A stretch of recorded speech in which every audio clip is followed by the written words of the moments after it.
Yo Brawlers, this is your man, Glass Chin, and you're watching Glass Chin's Boxing. Don't forget to like, share and subscribe.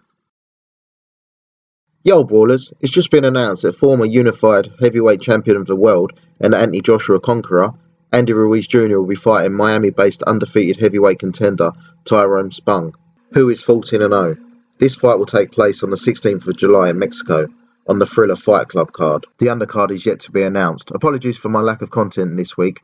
I currently have COVID and have my voice back today, and the coughing has eased off a little bit. So I'm good to go, Brawlers.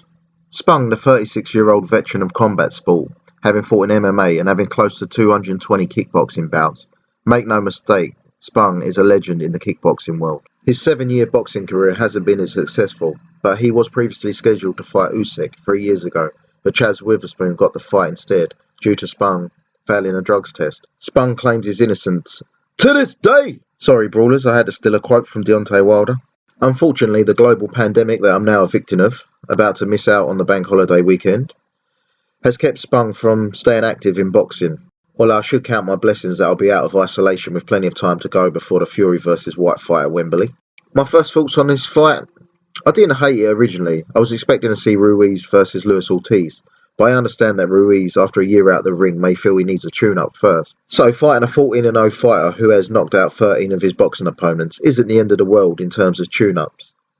But when I did a little digging, I'm not a huge MMA guy, I realised that Spong was beaten by knockout in the octagon back in January. Having just watched the fight back, it was a ground and pound knockout rather than a traditional boxing knockout. I'm not sure how good his opponent was, so I have no way of really judging that fight. But the fact that he's just lost kind of takes the shine out of this fight for me.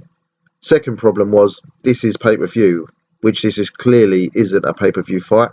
But to be fair, Thriller does tend to put on good undercards, so I will probably buy it. Ruiz's career has stalled since losing the titles 2.5 years ago. He had to dig in deep to get the win over a faded Chris Arreola, and he has been largely inactive. Hopefully he can reignite his career and push for a big fight at the end of this year. What do you think, Brawlers? Will you be watching this one? Is it pay-per-view worthy?